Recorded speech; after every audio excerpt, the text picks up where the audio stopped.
Marin Castell walked into that private dining room, expecting the worst night of her life. Her co-workers had promised her exactly that, and they'd been smiling when they did it. She was 3 months behind on rent, and one bad shift from losing the apartment. So when the floor manager told her, a wealthy regular, had requested her by name for a private dinner, she borrowed a dress, tied back her hair, and went. She thought the cruelty would be simple, a joke, a story they'd laugh about in the break room for a month. She did not know that the man waiting at the head of that long table couldn't hear a single word she would say to him. She did not know he owned the building, the block, and a frightening number of the people who ran the city after dark. And she had no idea that before the candles burned down to their brass holders, 3 of the people who set her up would wish they had never learned her name.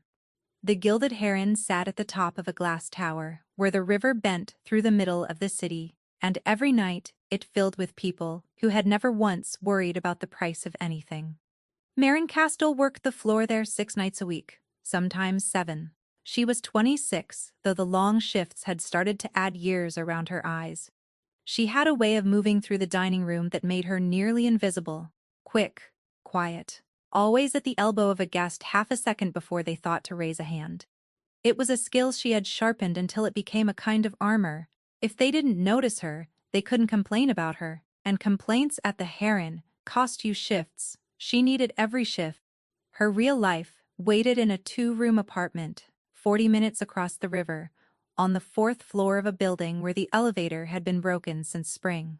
That was where her brother lived. For Amel was 8 years old, small for his age, with a cowlick that refused every comb, and a laugh that took up the whole room. Emile had been deaf since birth. When their parents died, a wet road, a delivery truck, a single terrible night 3 years ago, Marin had been 23, and halfway through a degree she never finished. She'd signed the guardianship papers with a hand that wouldn't stop shaking, and she had not slept a full night since she had learned to sign, before she learned to drive. Their mother had insisted on it when Emile was a baby, and so the whole family had learned together at the kitchen table, laughing at their own clumsy hands. Now it was the only language that mattered in Marin's home. She and Emile talked for hours, without making a sound, about his day, about the fish he wanted for his birthday, about the stars he couldn't quite see through the city glow. Her hands were fluent in a way her voice had never been. She could say things with her fingers that she could never quite say out loud. At the restaurant, no one knew any of this. At the restaurant, she was just Castell, the quiet one who never joined them for drinks after close, who counted her tips in the stairwell instead of the break room, who always seemed to be somewhere else even when she was standing right in front of you. They didn't know that the somewhere else was a 4th-floor kitchen where a small boy waited up past his bedtime to tell her, in a flurry of hands, everything that had happened at school. They didn't know she took the late bus so she could pick up the closing shift's extra hour, or that she ate the kitchen's mistakes off the return tray so she wouldn't have to spend on dinner, or that the good navy dress she owned had been her mother's and let out twice. They saw the cheap shoes and the careful stillness, and decided they had her measured. People usually did. Marin had learned young that letting them think they'd figured you out was its own kind of privacy. She told herself it didn't matter what they thought. Most nights she almost believed it. The tips were the whole reason she survived, and the tips at the Heron were extraordinary when they came. A single generous table could mean the difference between the pharmacy and the pawn shop.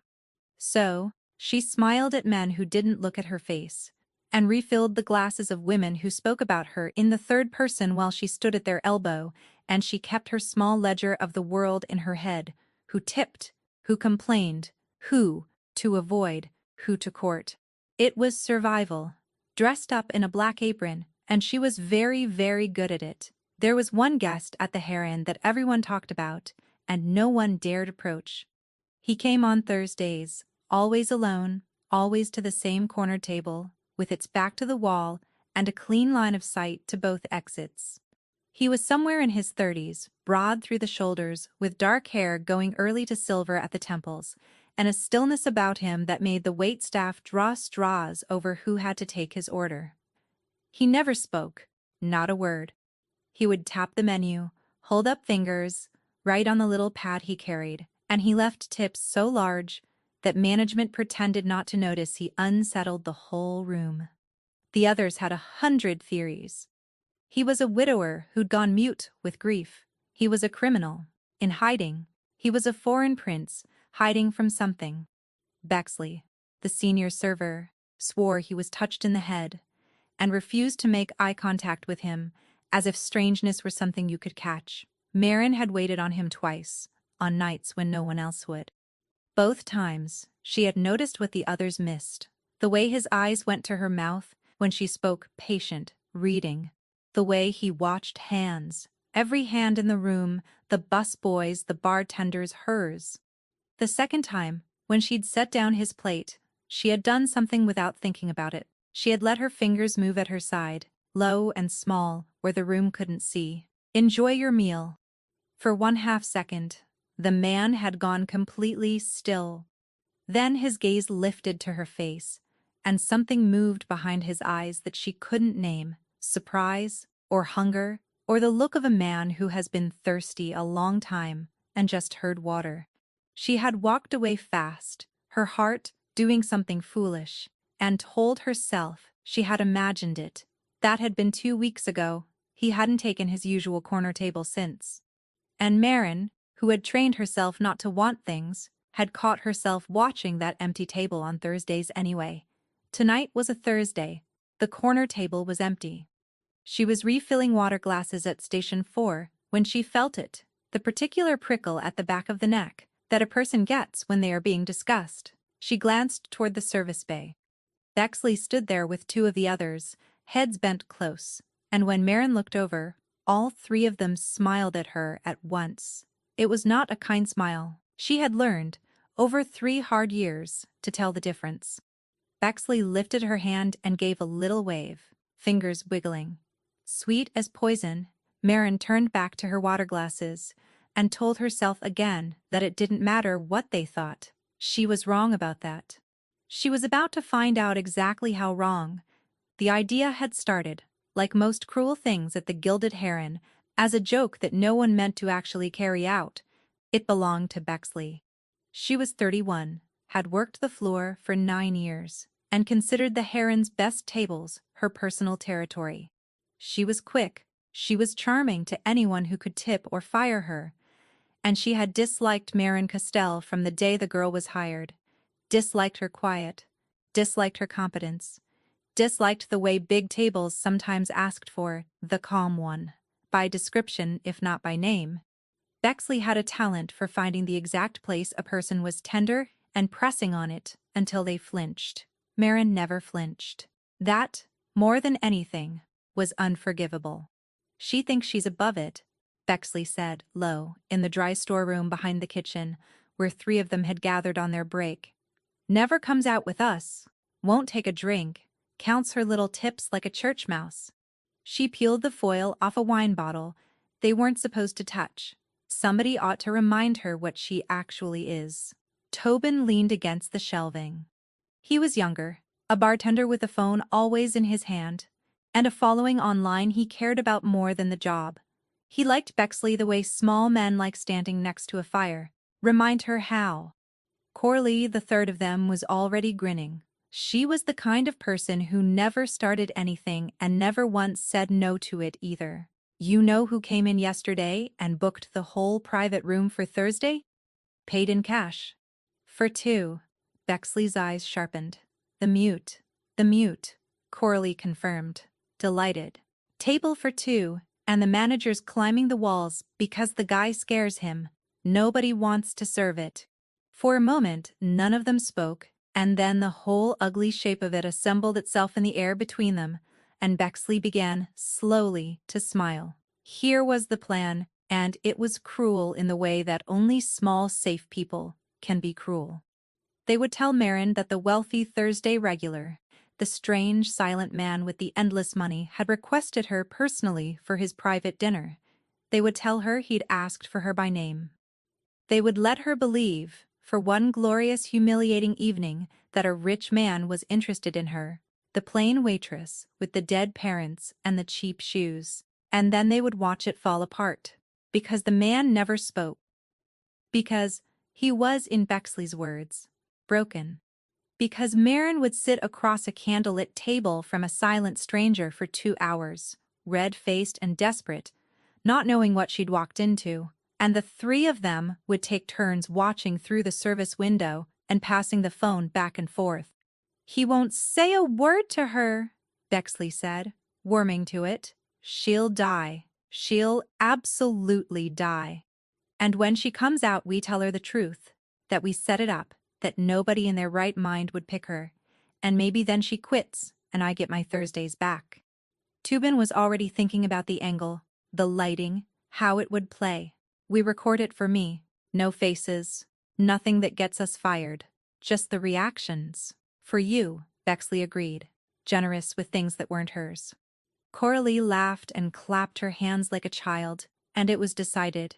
They found Marin at the coat check 20 minutes before service, and Bexley did the talking because Bexley was good at making poison taste like sugar.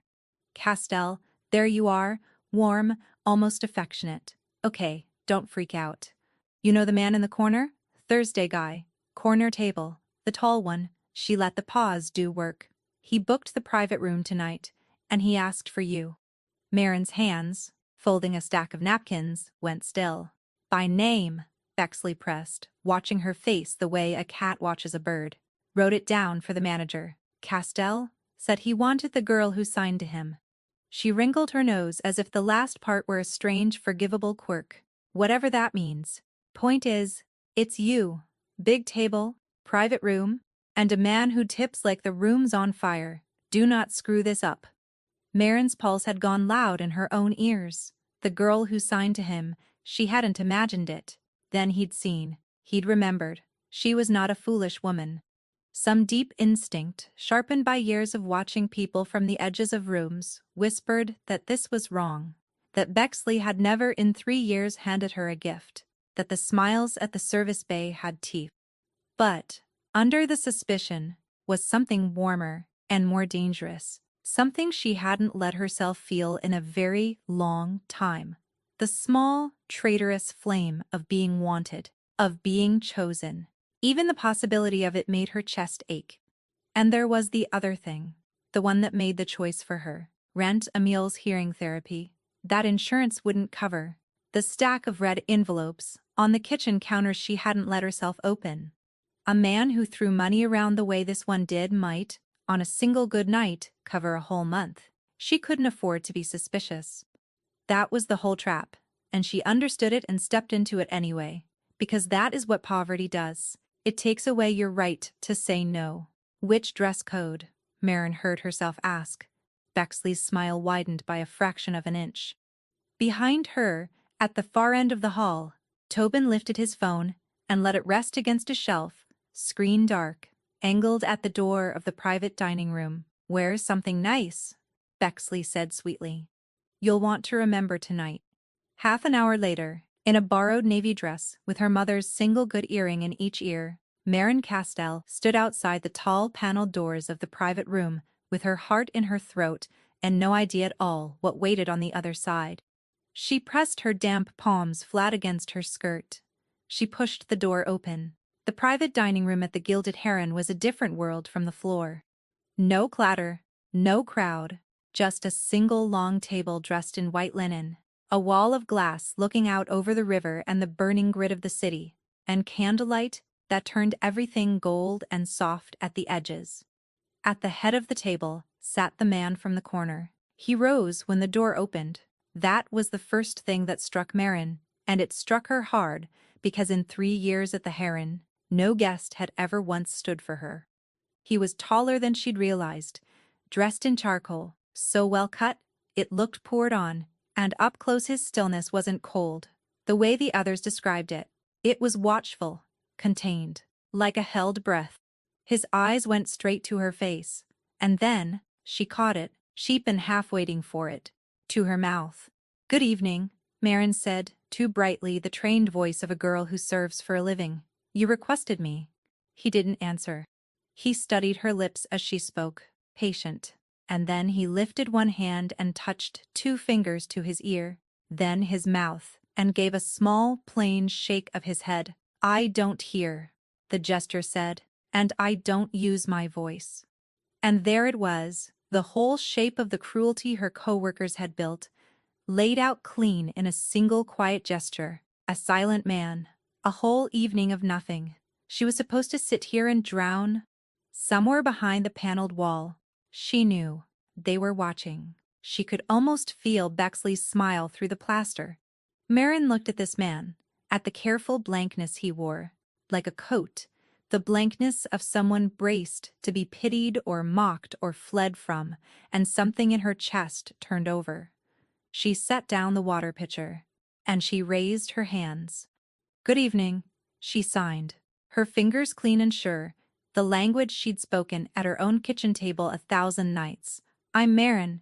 You asked for the girl who signs. That's me. The man went absolutely still. For a moment, he simply stared at her hands, as if he did not trust them to be real. Then his gaze lifted to her face, and the blankness cracked, and underneath it was something so raw and so undefended that Marin had to look away for a second to give him privacy with it. It was the face of a person who has spent years underwater and just broken the surface. His hands came up. They were large, scarred across 2 knuckles, and they moved with a fluency that made her own feel small. You sign. A pause. You really sign. That night I thought I imagined it. You didn't. She signed. I meant it. I hoped you'd enjoyed your meal. Something happened to his face then that she suspected didn't happen often. He smiled. It was slow, and it was real, and it changed him entirely. Took 10 years, and a great deal of ice off of him. All at once. Sit, he signed. Please. I've frightened 3 waiters already tonight. I was told the 4th might actually stay. She almost laughed. She caught it in time, remembering the watchers, remembering the phone she was now certain was pointed at this door. A cold thread of caution wound back through her. She did not know this man. She did not know what her co-workers had truly set in motion, only that they'd meant it to hurt. But she sat. My name is Casimir, he signed. Once she was settled, and the candle stood between them like a small shared fire. People call me Cass. Almost no one calls me anything, because almost no one can. His mouth twisted. Wry. You have no idea how loud a silent room can be. I do, actually. Marin signed. My brother is deaf. He's 8. Our whole house is quiet, and it's the least quiet place I know. Cass leaned forward a fraction. A brother. His hands slowed. Careful. Then you didn't learn this for a job. Or for me. No, she admitted. I learned it because I love someone. It was never a party trick. Behind the wall, Marin would learn much later. 3 faces had begun to fall. They had expected paralysis. Panic. A red-faced girl, mouthing hopeless pleasantries at a stone wall of a man while they filmed it for a laugh. What they were watching instead, through the narrow service window, Tobin's phone propped and recording, was 2 people leaning toward each other across candlelight, hands moving in a fast, private, luminous conversation neither of the watchers could read a word of, both of them beginning, unmistakably, to smile. What are they doing? Coralie whispered. She knows it, Tobin breathed, and there was something almost frightened in it. She knows the hand stuff. She can talk to him. Bexley said nothing. Bexley watched Marin Castell, the church mouse, the girl who never flinched, throw back her head and laugh at something the terrifying silent man had said with his hands. And Bexley felt the plan curdle in her stomach into something that tasted a great deal like humiliation of her own. This isn't funny anymore, Coralie said. Keep filming, Bexley snapped. Inside the room, Marin had forgotten them. That was the dangerous thing, the thing she would scold herself for later. For the length of 1 appetizer and half a glass of wine she'd never ordered and could never afford, she forgot the trap entirely. because for the first time in 3 grinding years, someone was truly seeing her. Not the apron, not the service, but her. And answering her in her own hands. And it was like warmth after a long cold. She'd stopped, noticing she was in. "You're not what they said," she signed. Before she could stop herself, Kaz tilted his head. "What did they say?" She hesitated. She should lie. "That you were frightening," she signed instead, because his hand seemed to make lying pointless. "Broken. That no one would want to sit with you." His expression didn't change, but something moved far back in his eyes, cool and assessing, and for the first time she felt the edge underneath the warmth, the sense that this was a man who missed nothing, who had survived by missing nothing. "And yet here you are," he signed slowly. "So either they were wrong, or someone sent you in here expecting you not to last the hour." A pause. His eyes flicked, just once, to the service window and back. "Which is it, Marin?" Her heart stopped. He knew. Or he was one careful question away from knowing. Marin's hands hovered, caught between a lie and the truth, and Cass watched them the way a man watches a coin before it lands.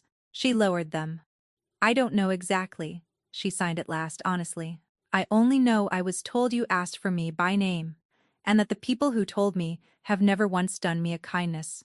So I came in, expecting to be laughed at." She lifted her chin.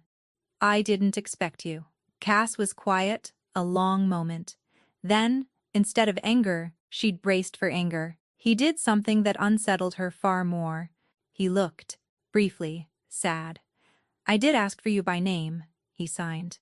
"I asked the manager for the girl who signed to me. I've eaten in silence in that corner for 2 years. You were the first person in this entire city who spoke to me without a pen and paper." His jaw tightened. "I didn't consider that they might use that. That I might be a joke someone could hand you." His hands stilled. "That was careless of me." "I'm not usually careless." The last line landed strangely. "I'm not usually careless." It was said the way another man might say, "I don't usually miss," and Marin felt the floor of the evening shift very slightly beneath her. She was saved from answering by the door. It opened without a knock, which at the Gilded Heron, in a private room, simply did not happen, and a man stepped in. He was younger than Cass, built like a door, in a suit that was trying and failing to look like it belonged in a restaurant rather than a doorway you didn't get past. He crossed to Cass, bent close, and held a phone out, screen up, so Cass could read what was on it. Marin watched Casimir Voronin read whatever was on that screen, and she watched the warmth drain out of him like water out of a cracked glass. What was left was flat, and cold, and very, very calm, and it frightened her more than shouting ever could. Cass's hands moved, not to her, to the man. Sharp, economical signs the big man clearly understood, and the man nodded once and withdrew as silently as he'd come.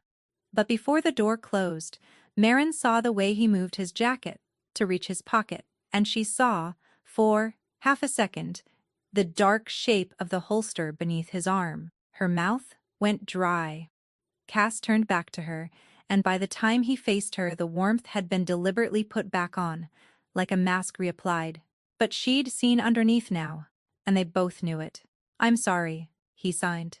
"Business. It follows me everywhere." "What kind of business?" Marin signed carefully. "Travels with a man who carries a gun to dinner." The candle flame stood very straight between them. Kaz looked at her for a long moment, and she had the sense of being weighed, not judged, weighed, the way you weigh whether a person can carry a thing before you hand it to them. "The honest answer will change how you look at me," he signed. "The night was going well. I'd like it to keep going a little longer before I ruin it." "I've had a lot of things ruined," Marin signed. "I'd rather know the shape of a thing than trip over it in the dark." That earned her another of those rare, real, transforming looks. Respect. This time. "All right." Kaz signed. "Not everything, but this much." His hands slowed, deliberate, giving her time to stop him. "The building we're sitting in, the company that owns it belongs to me through 4 other names. There are parts of this city that run on money. that moves through rooms like this one, quietly, and a great deal of that money answers to me. Men carry guns near me because there are men who would very much like me to stop breathing, and some of them are patient, and some of them are not. Marin sat very still. The borrowed dress felt suddenly thin. "You're a criminal," she signed. It wasn't an accusation. It was a girl naming the size of the thing in the room. "I'm a lot of ugly words," Cass answered evenly. "That's one of the truer ones." He watched her face. "This is the part where the smart ones leave, Marin. I'll pay you for the whole night, regardless. I'll have you driven home. No one will trouble you a beat. I'd think less of you if you stayed, and more of you if you ran." And that the last line, offered plainly, no trick in it, was what kept her in the chair. Because a man who wanted to trap her would not have handed her the key. "My brother is waiting up for me," Marin signed slowly. "I have exactly enough money to get us to Friday. I came in here tonight because I couldn't afford not to, and I stayed, because you're the first person in 3 years who looked at me like I was a person, and not a tray." Her hands were shaking slightly. She made them steady. "I'm not going to pretend that a gun in the room doesn't scare me, but I've been scared every single day for 3 years, for far worse reasons than you. So I think I'll finish my dinner." Casimir Voronin looked at her as if she had done something extraordinary. And behind the wall, unseen by either of them, Tobin's phone kept recording, its little red light steady capturing, without understanding a single sign of it, the moment a Mafia boss decided that the waitress her coworkers had sent to be humiliated was the most interesting person he had met in 10 years.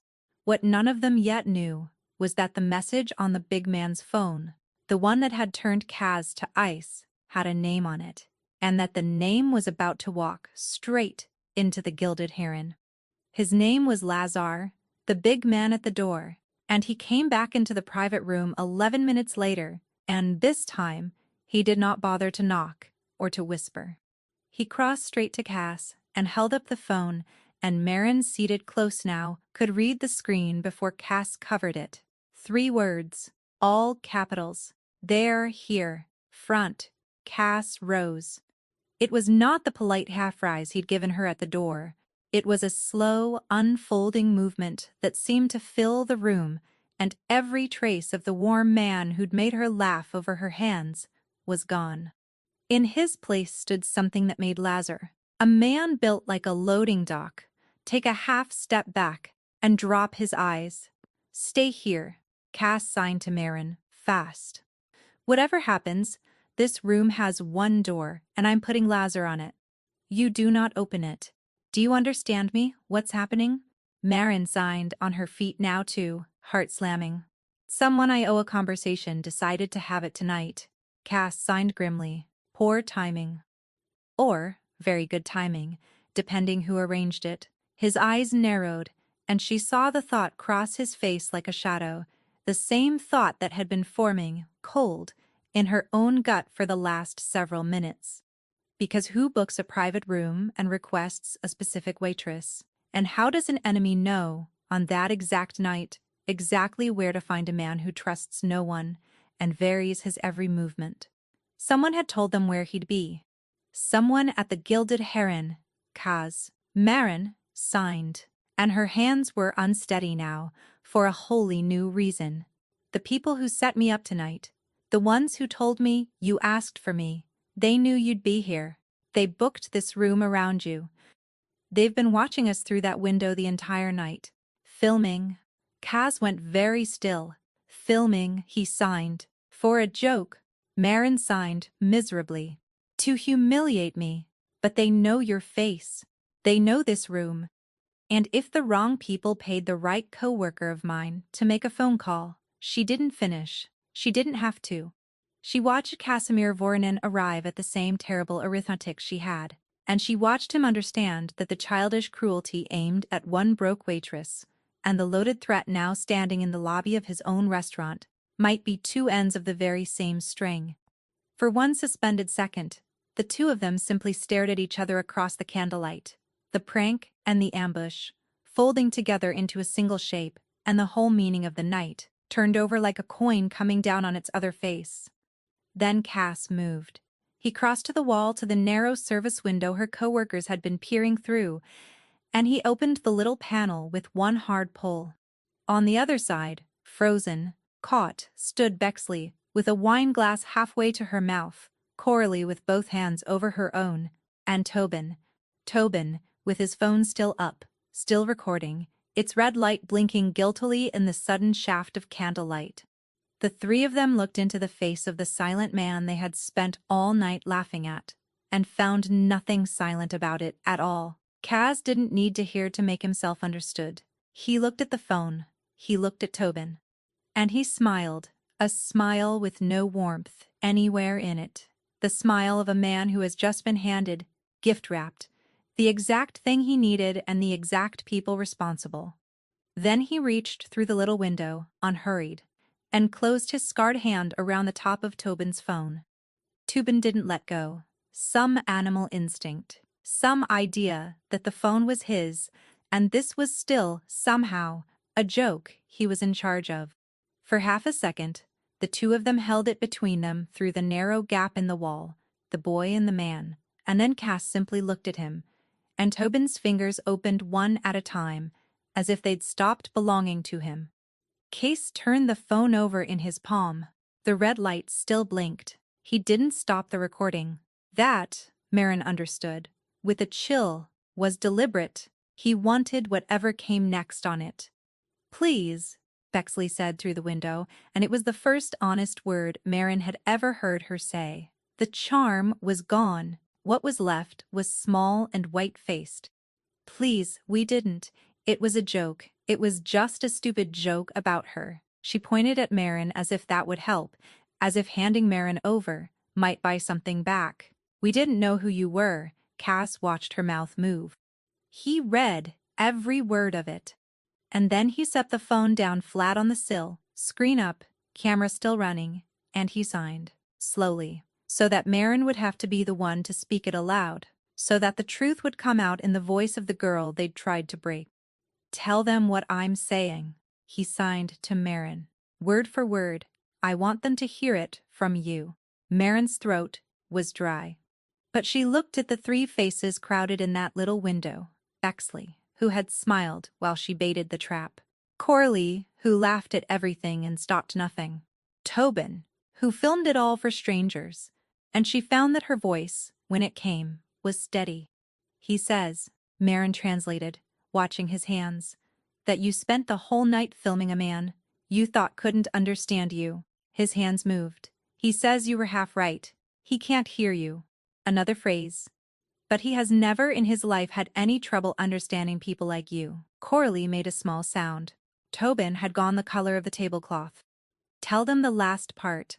Cass signed, and there was something almost gentle in it, which was the most frightening thing of all. Marin swallowed.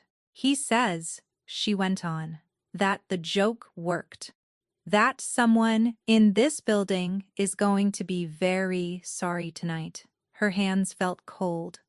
"He just doesn't think it's going to be me." For a long, ringing moment, no one in the little window moved.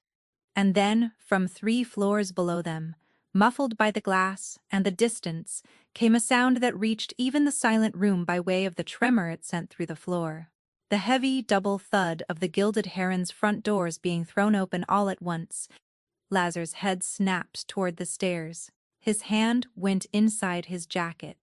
Downstairs, 4 men who had not come to eat walked in out of the rain, shaking the water from their coats, and the maitre d', who tried to greet them, was moved aside with one arm like a turnstile. Cass read the change in Lazar's body before anyone said a word. "They're early," he signed, and for the first time all night, Casimir Voronin looked not cold, but concerned. "That means someone downstairs is already down, or about to be." His eyes found Marin's, and whatever he'd meant to say next, he changed it. "Get behind me," he signed. "Now." Marin moved behind Cass without arguing, and she was ashamed of how easily her body obeyed the instinct, how quickly, after one night, she had decided this dangerous stranger was the safest thing in the room. Lazar had the door. He'd drawn the pistol from under his arm and held it low against his leg, and he was speaking fast and quiet into a collar mic, and Marin realized with a lurch that the big man's job tonight had never been the door of a restaurant. It had been Cass. Everything about the evening, the private room with its single entrance and its clean sightlines, the cash payment, the man built like a wall standing just outside, none of it was the eccentricity of a rich recluse. It was the standing operational caution of a man who expected, on any given night, that someone might come for him. She heard the stairwell door bang open 3 floors down. She heard shouting she couldn't make out. And then she heard the sound that turned her legs to water. 3 flat, ugly cracks, too quick and too dry to be anything but gunfire, swallowed almost at once by the thick carpet and thicker walls of a restaurant built for people who did not want to hear each other. Cass felt none of it. That was the thing Marin would never forget. That through all of it, the man in front of her stood in a pocket of absolute silence, reading the danger not with his ears but with everything else. He watched Lazar's shoulders. He watched the vibration of the floor. He watched. She realized. Her flinch at each shot was information, telling him how close, how many, how fast. How many came up? He signed to Lazar without looking away from the stairs. Lazar flashed 4 fingers, then a flat palm, 4, holding. Cass's hands moved once. Sharp. Hours. 6. In the building. Lazar mouthed carefully so Cass could read it. 8 more, 2 minutes out. And there it was. The whole truth of Casimir Voronin, laid bare in a single exchange.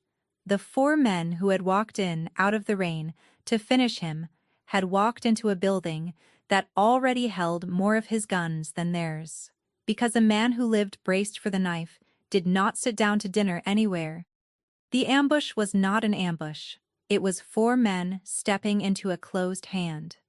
It was over in under 90 seconds. Marin heard it end more than saw it. A last short exchange, a heavy fall, then a silence broken only by low voices and the small domestic sound, absurd in the moment, of a dropped tray somewhere far below.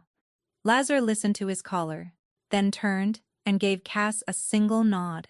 3 down, he signed for Cass. 1 breathing. We have him. Cass let out a slow breath. Only then did he turn to Marin, and the cold command in his face gentled by a degree when he found her still on her feet, white, but not screaming. You're all right, he signed. It wasn't quite a question. No. Marin signed back honestly, and surprised a flicker of something. Respect, again, onto his face. It was Bexley who broke. She came out of the service alcove, into the main room, and the elegant senior server, who had spent 9 years being charming to anyone with money or power, was gone. In her place was a shaking woman, who had just heard the gunfire fall silent 3 floors below, and understood that the joke she'd built had ended in something no one could take back. They came for him, she said, her voice climbing. They came here, with guns, because of... She stopped. Her eyes went to Tobin and something shifted in her face, from terror to a horrible dawning accusation. The clips, she whispered.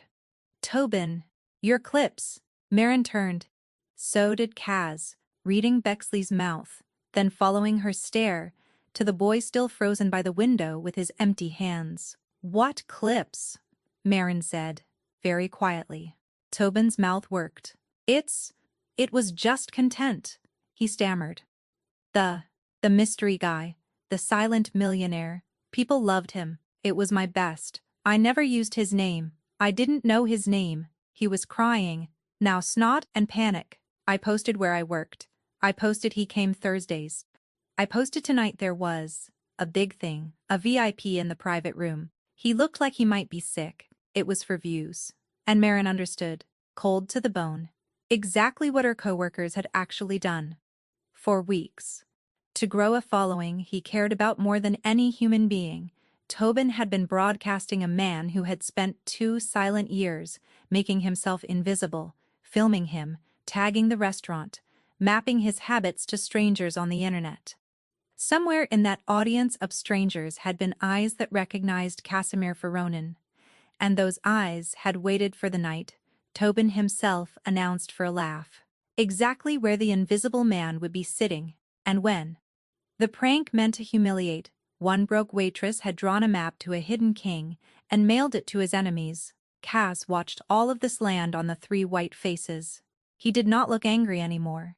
He looked tired, and old, and certain, like a man reading the last line of a letter he'd always known was coming. "Bring them," he signed to Lazar, nodding at the coworkers. "All three, and the survivor." His eyes moved to Marin, and his hands slowed. Gentle now in a way that frightened her more than the gunfire had. "And her, she doesn't go home tonight. Not to that address. Not until I know how deep this runs." Marin signed, though her hands already knew. Cass met her eyes, because whoever bought those clips, he signed, now knows the face of the only person in this city who can speak for me. And there is a small deaf boy asleep at that address who cannot hear them come through the door. They drove out of the city in a low black car with Lazar at the wheel, and Marin spent the first 10 minutes of it unable to breathe. She had called her neighbor from Cass's phone the instant his words landed. "There's a boy at that address," and it was the longest 90 seconds of her life, until old Mrs. Endius. Pharaoh picked up sleepy and confused and confirmed that Emile was fine, asleep, that nothing was wrong. Cass had already sent 2 of his men to sit outside the building before the call even connected. By the time Marin hung up, shaking, a second car was pulling up to her curb across the city to bring her brother out. "He'll be brought somewhere safe." Cass signed to her in the dark of the back seat, the city lights sliding gold across his face. "Not to me. Somewhere quiet, with people I trust with my own life. You'll be with him within the hour. You have my word, and I don't spend it often." Marin looked at this man, this criminal, this stranger, this island of stillness, who had undone 4 people's worth of intention tonight without lifting a hand, and found, to her horror, that she believed him completely. "Why?" she signed. "You met me 3 hours ago. Why does any of this cost you a second thought?" Cass was quiet for a while, watching the road. He couldn't hear. "Because you signed to me," he said finally. "Do you understand what that is to me? I lost my hearing at 6. Meningitis. My father ran what I run now, and he decided a deaf son was a broken tool, so he handed me to the back rooms and forgot my name. I learned to sign from a janitor who felt sorry for me. I learned everything else by watching mouths and reading rooms and being so still that men forgot I was there and said things they shouldn't." His hands were steady, but there was an old wound under them. "They called me broken my whole life, Marin. Your coworkers only said out loud what I've heard behind every hand in every room for 30 years. And then a waitress in a borrowed dress lifted her fingers and spoke to me like I was a person, and asked nothing back." He looked at her. "Do you know how long it had been?" Marin's throat ached. "No, neither do I," Cass signed. "I stopped counting." She told him her own then. She didn't decide to. It simply came out, the way blood comes out when the pressure is finally off a wound. She told him about the wet road and the delivery truck and the phone call at 2 a.m. 3 years ago. About being 23, half a degree from a life she'd wanted, signing away that life instead, on a guardianship form, with a hand that wouldn't stop shaking.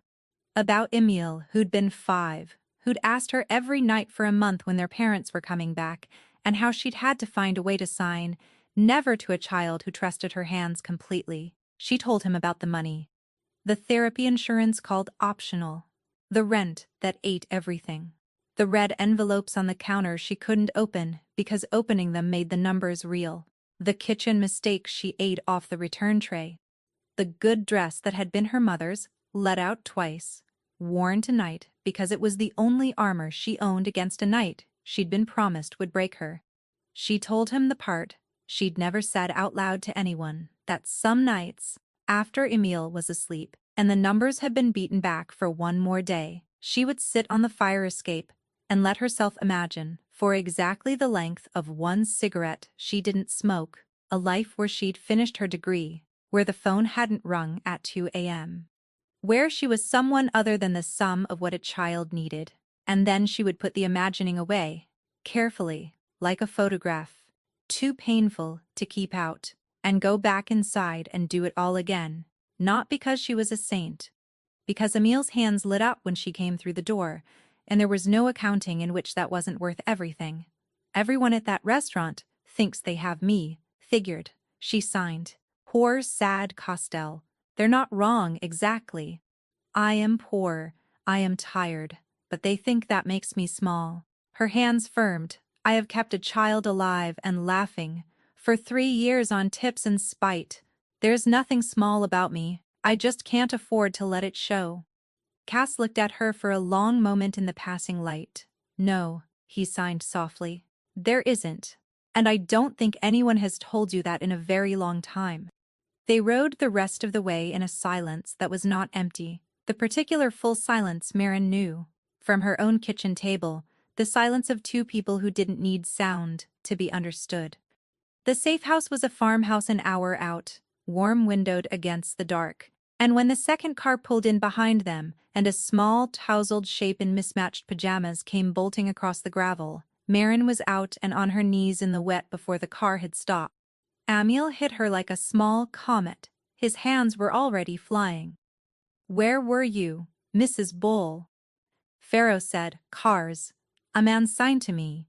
Marin, a man, signed to me in the car. Are we on an adventure?"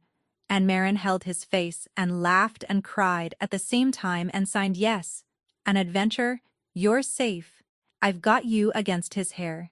When she looked up, Kaz was standing a little apart, watching the boy's hands the way a starving man watches a window. And Emil, catching sight of the tall stranger, did not shrink. He studied Cass the way deaf children study anyone, reading the whole body at once, and then his small hands rose, shy and hopeful and clear. "Are you the man who signs?" Kaz went down on one knee in the gravel, slowly, so as not to frighten him, and answered in hands that had not shaped a sentence for a child in decades. "I am," he signed, "and you must be the reason your sister speaks so beautifully." Marin, kneeling in the cold with her brother's hand in hers, and this impossible man before them both felt something in her chest that she had refused to feel for 3 years, finally, quietly, give way. By morning, Casimir Voronin had decided several things, and Casimir Voronin was not a man who decided things twice. Marin learned this the way she was beginning to learn everything about him, by watching what he did rather than waiting for him to say it. She came down into the farmhouse kitchen at dawn, having finally slept an hour with a meal tucked against her, and found Cass already there, with Lazar and a laptop and the flat-banked calm of a man who had been awake and working while the house slept. He slid a phone across the table to her without a word. On the screen was a photograph of a man she didn't know, heavy, silver-ringed, smiling at some party, and beneath it, a name, Dragomir Sarkany. The man who sent the 4, Cass signed. Once she looked up. "We call him Drago. He spent 2 years trying to take the ports and the roots out from under me, one careful piece at a time. Last night he tried to take my life instead." His jaw set. He'd have managed it, eventually, if a bartender chasing strangers' attention hadn't accidentally handed him the timing. "The one your men took alive," Marin signed. "Did he talk?" "All night," Kaz answered, and something grim moved behind his eyes. "He gave us Drago's name freely. He was hired muscle, paid in cash, glad to trade it for his own skin. But that's all he had. He didn't know how they found me, or who told them the room and the rotation. Men like him are handed a time and a door and pointed at it." His hands slowed. "Which means the person who actually opened that door for Drago is still somewhere close to me, and still thinks I don't know they exist. That's the one who matters. That's the one I can't find." "What happens now?" Marin signed. And Cass told her, and it was the moment she understood exactly what kind of man had knelt in her brother's blood. No, not blood, in the gravel, for her brother. She kept confusing the two, the tenderness and the violence, because in him they lived in the same body without apology. He was going to end it, not manage it, not survive it, end it. Drago had broken the one rule that had kept the city's ugly peace. He had come for Cass in the open, in a room full of civilians, and in doing so he had put a child Cass had knelt for into harm's way. That, Cass signed, could not be answered with anything except the removal of Dragomir Sarkani from the world. There was no version of the next month where both men were alive at the end of it. He had made his choice the instant the four came up the stairs. But that was not the part that made it a point of no return. That was just war. And Cass had been at war his whole life. The part that could not be undone was this. You and Emil are not going back. He signed. Not to that apartment. Not to that restaurant. Not to that life where one bad week ends. You. He said it plainly, without heat, the way he said everything. I've paid the envelopes on your counter. All of them. The therapy your brother needs is scheduled and covered for as long as he needs it. The lease is closed. My people emptied the apartment last night. A pause. I did it before I asked you, and I know what that is. You can be angry. But I won't apologize for it, because I've spent one night watching you. And I already know you'd have spent that money on him and gone hungry yourself, and I am not built to watch that happen twice. Marin stared at him. 3 years of ground down, white-knuckled survival. The debt, the fear, the arithmetic that ran behind her eyes every waking second, lifted off her shoulders so suddenly she felt the room tilt. She should have been furious. He'd rearranged her entire life without her permission, the way powerful men do. You can't just decide my life for me, she signed, because it needed saying. I know, Cass answered. I decided the money. The rest is yours. He held her eyes. You can take Emil somewhere. I'll never find you. And I'll make sure you're safe getting there, and you'll never see me again. Or you can stay, and be part of a world that will not be gentle, but will never once let you go hungry or invisible again. His hands slowed. I won't dress it up. I'm not a good man, Marin, but I would be a careful one, with you. That's the most honest thing I own. It was not a proposal. It was something raw and more dangerous, an offer laid flat on the table with nothing hidden under it, from a man who hid everything. She should have been afraid. A sensible woman would have taken the safe exit he was holding open, would have grabbed her brother and vanished into some small ordinary town, and never looked back at the man with the split knuckles and the private army. She turned the choice over and found, underneath the fear, the thing that surprised her most. She did not want the small ordinary town. She had spent 3 years being small and ordinary and terrified, invisible in a black apron, and it had nearly killed her by inches. What Cass was offering wasn't safety exactly. It was the end of being unseen. Marin thought of the return tray, the red envelopes, the years of being measured and dismissed, and she thought of Emil, last night, signing MAN, signed to me, with his whole face lit up, safe for the first time in a house that wasn't hers. She thought of how the boy had slept, really slept, boneless and open-mouthed, a child who for one night did not have to be brave. She didn't answer, with her hands. She reached across the table and turned Cass's scarred palm face up, and she laid her own hand flat against it. The first time in all of it, she had reached for him instead of merely speaking to him across the candlelight. Then we stay, she signed against his skin. But you don't decide us, you ask. Every time, for the first time since she'd met him, Casimir Voronin looked like a man who had won something he hadn't dared to want. And that was the morning the waitress her coworkers had tried to break stopped running, and the deaf king who'd been alone for 30 years stopped counting, and the two of them turned, together, to the far more dangerous business of everyone who had ever mistaken them for weak. The stronghold was not what Marin had pictured. It was a converted mill on a hill an hour past the farmhouse, all old stone and new steel, and for 2 days it became the strangest home she had ever known. a fortress full of quiet men who signed clumsy hellos to Emil because their boss had made it known. Emil bloomed there. That was the thing that undid Marin a little more each hour. For 3 years her brother had lived in a hearing world that treated him like a problem to be managed. And here was a house where the most powerful man in it spoke his language, where Cass would break off from grim conversations with grimmer men to answer Emil's endless questions about the horses in the field and whether the stone tower had ghosts. Cass was patient with the boy in a way. He was with no one else. Marin caught them one afternoon, sitting on the steps. Cass teaching Emil the sign for falcon, as a real one wheeled overhead, and she had to go back inside so neither of them would see her face. But under the warmth, the house hummed with a colder problem, and by the second night, Marin could feel Cass circling it like a wolf that couldn't find the throat. "Something doesn't fit," he signed to her, late. The two of them alone in the room he used as an office, maps and photographs pinned to the old brick. Tobin's clips gave Drago my face and my Thursdays. Fine. But the private room was booked that morning, in cash, off my books. The security rotation on that floor was thin, that night, for reasons only 4 of my people knew. Drago came up those stairs knowing exactly how many men I had and exactly where they weren't. His jaw was tight. The clips got him interested. Someone inside got him in the door. "You have a leak," Marin signed.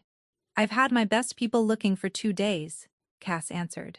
"Every man who knew the rotation checks clean. Phones, movements, everything. There's nothing." Marin looked at the wall of surveillance photos and rotation charts, and something in her that had spent 3 years reading the true shape of things through their disguises stirred awake. "You're all looking at the same thing," she signed slowly. Who could tell him? "Loyalty, movements, phones," she turned to Cass. "Nobody's looking at the money." Cass frowned. Meaning a man doesn't feed an enemy for 2 years out of love." Marin signed.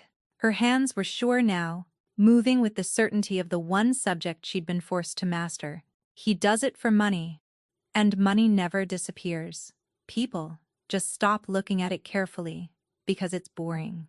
I spent 3 years knowing to the cent what I had, because being off by $10 meant my brother went without.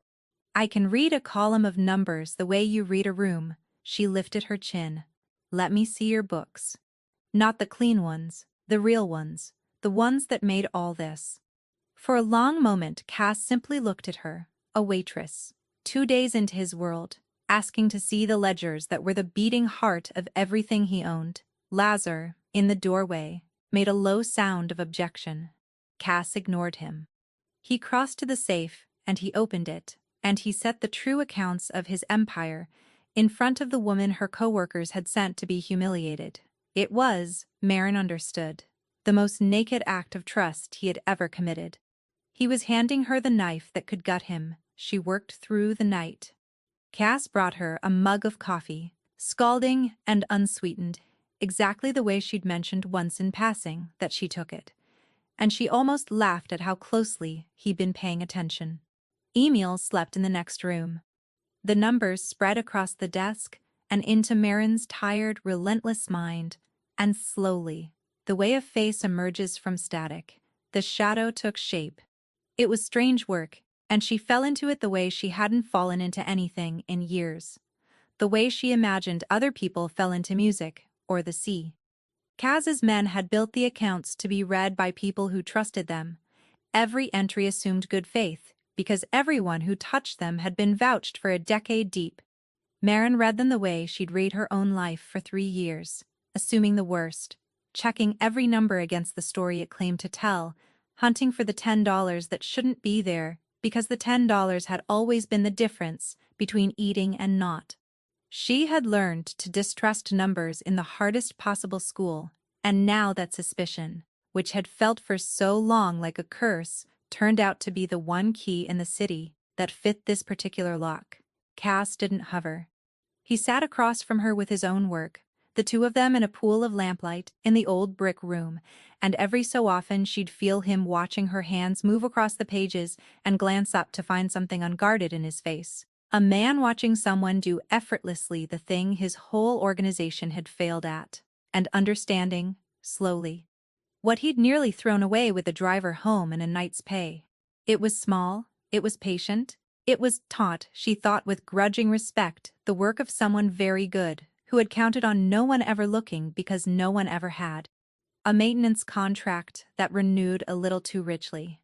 A shipping tariff routed through a broker who took a fee that went nowhere real. Sums too small to notice, bled steadily, for 2 years, pooling at last in a single account that had gone quiet 3 days before Drago's men climbed the stairs. Quiet the way a thing goes quiet, right before it moves. She traced the account back through 4 false names to the one hand that had signed off on every one of the diversions. The one person trusted enough to move that money without a second signature, for 15 years, without question. When she finally sat back, gray with exhaustion, and turned the ledger toward Cass and pointed at the name, she watched something break in his face that no gunfire had touched all night. The name was Anselm. My consigliere cause, signed very slowly, as if the sign itself hurt his hands. 15 years. He carried my father's coffin. He taught me which forks to fear at the tables where they smiled and plotted against me. His hands dropped. Anselm. I'm sorry. Marin signed. Cass stared at the name a long time. Then he lifted his eyes to her, and where she expected grief, she found instead that terrible banked calm again.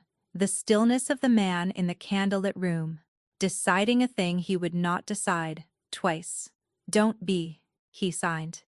You just did in one night what my whole house couldn't do in 2 years. Something moved behind his eyes, cold and clear. He fed me to Drago, because he spent 15 years, certain a deaf man couldn't truly see. He was wrong about the one thing that was going to be his undoing. Cass closed the ledger, and so was everyone else who ever underestimated the quiet ones in this story. They came for the small reckonings first, before the large one. Cass had held Bexley, Tobin, and Coralie for 2 days, in a way that was technically not imprisonment and felt like nothing else. A clean room, food, no doors that opened from the inside, and no explanation. When Marin walked in on the 3rd morning, all 3 of them flinched, and it was Bexley, always Bexley, who broke the silence, because terror had scrubbed the charm off her right down to the bone. Please, she said, Castell, Marin, whatever they're going to, you can tell them. We didn't mean it. It was a joke. We didn't know he was. That, any of this, I know exactly what you meant, Marin said quietly, and something in her voice, some new steel 2 days in this world had put there, closed Bexley's mouth. You meant to make me small. To film a poor girl sitting across from a man you'd decided was broken, so you could all watch her drown and feel large for a night. She looked at each of them in turn. You didn't know he owned the building. You didn't know he ran half the dark in this city, and you definitely didn't know that a boy chasing strangers' attention online had mailed that man's location to people who came to the restaurant with guns. Tobin made a small, wretched sound. 3 men lost their lives on the stairs of the Gilded Heron because you wanted content, Marin went on. Relentless now, level. The people who sent them don't leave witnesses. Which means the 3 of you have been, for 2 days, the safest you will ever be in your lives. Because you've been under the roof of the only man powerful enough to make Dragomir Sarkany decide you're not worth the trouble. The silence in the room was total. Here is what happens, Marin said. You will never work in this city again. That's already done. Every room that matters has your names. Tubin, your account is gone, and so is every clip you ever made of him, scrubbed from every server it touched. Because that footage is the only thing that ever put us in danger, and it will not exist. You will go somewhere far and small and quiet, and you will be grateful every single day that the man you tried to make a joke of decided you were too small to bother with. She stepped closer and lowered her voice, and this part she meant with her whole chest. You tried to teach me what I was, so let me return the lesson. I am the person who just decided whether you live. Remember that the next time you look at someone you've decided is beneath you." She turned and walked out, and she did not look back, and behind her she heard Bexley begin, quietly, to cry. And Marin found, a little to her own surprise, that she felt neither triumph nor pity. Just the clean, level, nothing of a debt correctly settled. Kaz had offered her their disappearance. She had chosen their smallness instead. It was, she thought, the more honest justice, and the one she could live beside. Kaz was waiting for her in the corridor. He'd watched the whole thing through the glass, reading her mouth, and whatever he'd seen in it had put a look on his face she was still learning to name. "You could have had them gone," he signed. Not a challenge, a genuine question, from a man to whom disappearance was simply a tool on the shelf. "I know," Marin signed. "I didn't want to become someone who reaches for that. Not on my second week. Not ever, if I can help it." She held his eyes. "You handed me that choice to see what I'd do with it, didn't you?" Cass didn't deny it.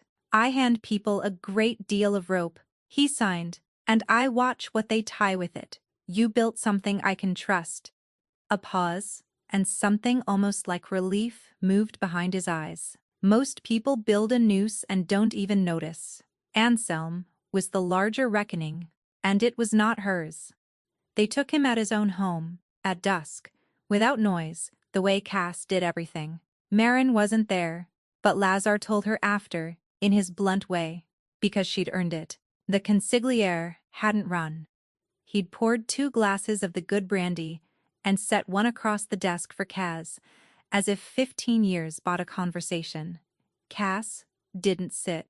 He set the ledger on the desk, Marin's ledger. The diversions circled in her careful hand, and he watched Anselm read his own ruin, and he waited. "Why?" Cass signed, when the older man finally looked up. "Just that." And Anselm, who had carried Cass's father's coffin, told him, not with fear, with something worse, a tired old contempt he'd apparently held for years, that he'd run the real machine while Cass played king. That a deaf man could not command respect from the men who mattered, only fear, and fear rots. That Drago had simply offered him what he'd always deserved and never been given. "I built this," Anselm signed, bitter to the last. "You only inherited it, and you couldn't even hear it running." Lazar said Cass let the older man empty himself out completely. Every year of resentment, every private slight, the whole rotten ledger of a proud man who decided that because he could speak, and his boss could not, the wrong one of them was in charge. Kaz didn't interrupt. He'd spent a lifetime letting people believe he missed things, letting them talk past him, letting them reveal exactly who they were. In the belief that the quiet man couldn't follow, he let Anselm do it, one last time. And when the confession curdled at the end into a kind of pleading, 15 years. "Casimir, that has to be worth my life." Cass simply watched the words form and did not blink. Lazar said Cass read every word and did not flinch. And when Anselm finished, Cass signed only one thing back. "You spent 15 years beside me," he signed, "and you still thought hearing was the same as understanding. That's why you lost." Anselm gave them Drago, everything. The meeting he'd brokered for the following night, where Drago believed he'd be receiving Cass's severed operation from a triumphant traitor. The location, the numbers, the trap that had been built for Cass handed, now wire by wire, to the man it was meant to catch. Tomorrow night, Cass signed to Marin, back at the mill. The maps were pinned into something new and final. "Drago thinks he's meeting Anselm to split what's left of me." His eyes were very dark. "He's going to meet me instead." The meeting was set for a shuttered freight depot on the north edge of the water, the kind of dead industrial place where sound went to die, which Marin thought, when Cass told her, was a bleakly perfect stage for a man who lived without it. She fought him on going, she lost, and she won, in equal measure. She would not be at the depot. Emil needed her alive and whole, And she needed to be the one thing in Cass's life he never had to worry about mid-fight, but she refused to sit an hour away in ignorance. So she waited in the car at the cordon with Lazar's second, a headset in her hand, close enough to feel it, far enough to survive it. It was the compromise of two people learning to ask instead of decide. Emile was at the farmhouse with Mrs. Seta. Pharaoh, who had been quietly moved into their new life, the way Kaz moved everything he decided to keep, completely and without asking permission of the world. Marin had signed goodnight to her brother over a video call, an hour before back soon, sleep, I love you, and had made her face calm for him, the way she'd made it calm for 3 years, and then she'd sat in the dark car and let the calm fall off it. Her hands would not stop moving in her lap. She realized after a while that they were signing the same word over and over, without her telling them to. Safe, safe, safe, the way another woman might pray. The plan Anselm had given up was elegant, and Cass had turned it inside out with the patience of a man who had spent a lifetime being handed other people's certainty and quietly using it against them. Drago believed he was walking into his own trap, sprung on someone else. He believed Anselm had lured Kaz to the depot, and that he, Drago, was arriving to collect a surrender he'd already won. So Kaz gave him the stage exactly as promised. The dead building, the single hanging light, the sweating traitor at its center, and simply arrived first, 6 hours first, and filled the darkness above the light with his own patient men. The trap was real, only the prey had been changed. Drago came expecting Anselm, and a triumph. He came fat with confidence and light on caution.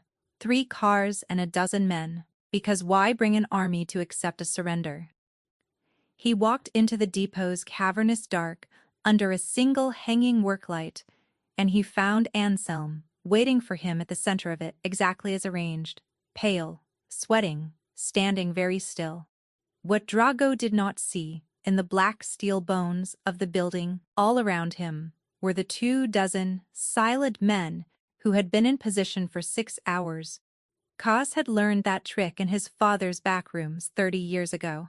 Be so still the powerful forget you're there, and let them keep talking until they've said the thing that ends them. Drago said it. Expansive, laughing, he clapped the trembling Anselm on the shoulder and spoke the words that Marin, listening on the headset a quarter-mile away, would remember for the rest of her life, that it had almost been a shame. Taking down a man who couldn't even hear it coming, that he'd half expected more from the great Voronin, that the deaf man and his little waitress could at least die knowing they'd been beaten by someone who'd been paying attention. That was when Casimir Voronin stepped into the light. He did not come with a gun raised. He came the way he'd risen from the dinner table on the first night, slow, unfolding, filling the space, and the laughter died in Drago's throat as a dozen red points of light settled, silent, across his men from the darkness above. You've been paying attention, Cass signed, and Anselm bought one last time, by his own life, to be the voice. Translated it aloud in a shaking whisper, but you were listening for the wrong thing. You listened for a man who couldn't hear you coming. Cass's hands moved, cold and even. You never once considered a man who's spent his whole life watching you. Drago went for his gun. He was not slow. But he was a man who had spent his life relying on his ears to tell him where the danger was, and the danger tonight made no sound at all. For one heartbeat, the depot held its breath, the traitor frozen in the light, the fat confident man clawing for his weapon, the deaf king standing open-handed in the center of it, as if he'd forgotten how to be afraid. Marin gripped the headset so hard, the plastic bit her palm. And for that single suspended second, she was certain, with a cold that went to the bone, that she had done all this arithmetic only to lose him at the end of it. Then the darkness moved. It came from above and from the sides, from the men who'd been so still for 6 hours that the depot had forgotten them, and it was not a battle so much as a closing. The shutting of a hand that had been open just long enough to let Drago walk all the way inside it. Two of Drago's men got shots off into the dark. Wild, deafening, hitting nothing but the steel bones of the building. The rest never cleared their coats. Kaz himself moved once, low and fast, out of the light and behind cover, before Drago's barrel had finished rising, because a man who cannot hear a gunshot learns very young to be somewhere else before it comes. Marin did not hear the end of it clearly, a short, final exchange, over almost before it began, the depot swallowing the noise, the way it swallowed everything. She heard Lazar's voice come flat and final over the headset. Clear. It's done. Anselm did not walk out either. Marin never asked exactly how that part ended, and no one ever offered, and she understood, without being told, that some debts in that world were not settled with exile, the way she'd settled hers with the co-workers. Anselm had traded 15 years of a boy's trust to a man who'd called that boy worthless in the dark. There was no diner 2 states away for that. She made her peace with the not knowing, and she did not pretend the man she loved was gentle. She had never once let herself pretend that. Then, a moment later, came the only words she'd been truly waiting for, in Cass's men's rough relay of his signs. Tell her I'm walking out. Tell her it's over. Tell her to take the boy home. Home, she noticed the word. He'd never used it before. When they let her through the cordon, and Kaz came out of that dead building into the wet night air alive, unhurt, his knuckles split, and his eyes, finally, fully quiet. Marin did not run to him the way Emile had run to her on the gravel. She walked. She walked right up to the most feared man in the city, and she took his ruined hand in both of hers, and she turned it over and pressed her palm flat against it, and neither of them signed a single thing, because there was nothing left in either language that needed saying. Dragomir Sarkani had spent his life listening for the sound of a threat. He never once looked at the quiet ones. The Gilded Heron closed within the year. Nobody was surprised. A restaurant where 3 men had lost their lives on the stairs was never going to keep its shine, and the ownership, which had changed hands quietly to a company behind 4 other names, seemed strangely unbothered about letting it fade. Marin drove past it once, months later, on her way to somewhere better, and felt nothing at all. The girl who had counted tips in that stairwell had been someone else's life. Her own life, now, was almost unrecognizable, and she was still learning to trust it. Amal went to a real school, a school built for deaf children, where he was not a problem to be managed, but a boy among boys who all spoke with their hands, and he came home each day with so much to tell her that dinner ran long every night. His therapy was covered without a second thought. He grew an inch, and then another.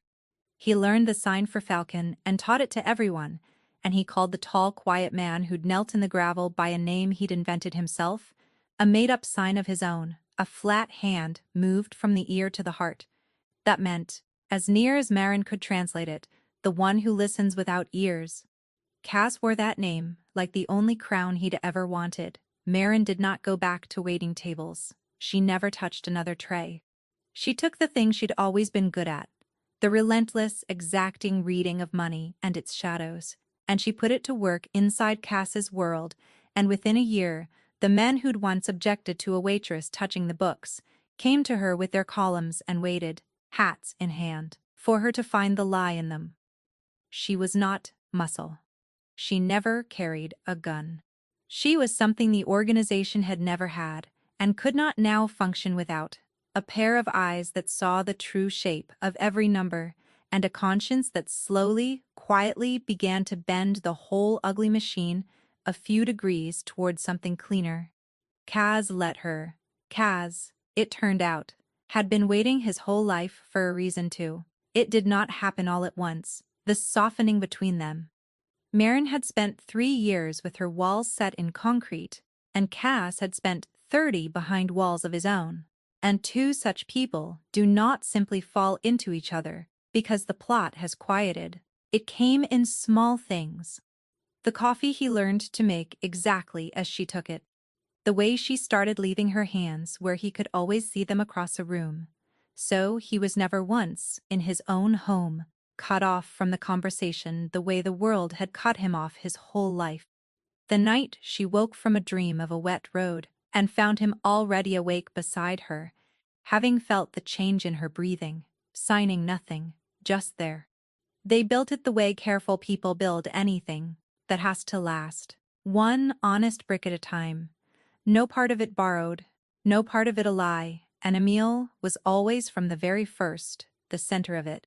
Kaz never tried to be the boy's father. He was something the boy had needed more and never had. An adult in his own world, powerful and unafraid, who moved through it in Emil's own silent language, and treated that language not as a limitation to be pitied, but as a strength to be proud of. Emil, who had spent his short life being spoken about over his head, found himself for the first time simply spoken to, by a man the whole house feared, and he grew straight and bright in the light of it, like something that had finally been planted in real soil. They did not marry in a hurry, and when they finally did, it was small. Emil, Lazar, a handful of the quiet men, a judge who owed Cass a favor and cried anyway. There was no crowd. There were no 300 guests. There was a man who had been alone for 30 years and a woman who had been invisible for 3, standing in front of each other, speaking vows in a language the whole small room could see, hands moving in the silence they both called home. Bexley, last anyone heard, was washing dishes in a diner 2 states away, and told no one where she'd worked before. Tobin never got his following back. The boy who'd chased a million strangers' eyes ended up somewhere very quiet, flinching at black cars for the rest of his life. Coralie simply vanished into an ordinary smallness, which was, in the end, the exact fate she'd tried so hard to hand to someone else. None of them ever understood what they'd actually done that night. They thought they'd set up a poor waitress with a broken man to laugh at her. What they'd actually done was introduce the only 2 people in the city who spoke the same silent language and hand a lonely king the one person who could finally hear him. On the last good night of that first strange year, Marin stood at the window of the old mill with Kaz behind her, his chin resting on the top of her head, both of them watching Emil chase the last of the light across the field below. She lifted her hands where he could see them over her shoulder, and she signed the thing she'd once signed to a stranger in a candlelit room, the small sentence that had started all of it. "Enjoy your meal," she signed, teasing. She felt his chest move with the silent laugh she'd learned to feel instead of hear. "I intend to," he signed against her hands, "for the rest of my life." And that is what happens when the world mistakes silence for weakness, when the people who think they hold all the power look straight past the quiet ones in the corner, and never once notice that the quiet ones have been listening the whole time. If this story got you the way it got me, if you cheered when Marin finally stopped shrinking, when Emil signed the one who listens without ears, when Drago realized far too late who he'd really been dealing with, then do me a favor. Hit that like button, subscribe for more stories where the overlooked and the underestimated turn out to hold every card, and tell me down in the comments, what was the exact moment you knew Marin was going to be just fine? I read every one. I'll see you in the next story.